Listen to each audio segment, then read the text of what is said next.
This week, we wrap up the series on Jamaica's journey towards achieving the Sustainable Development Goals.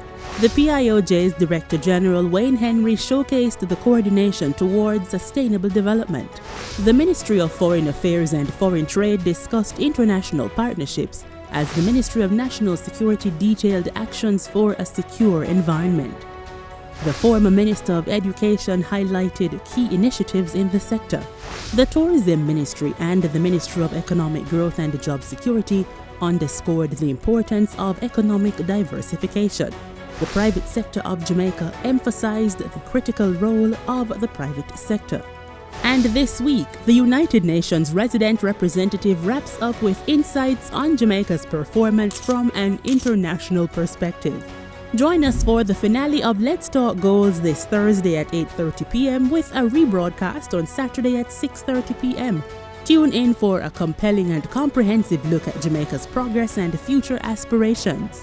Let's Talk Goals, right here on PBCJ, the People's Station.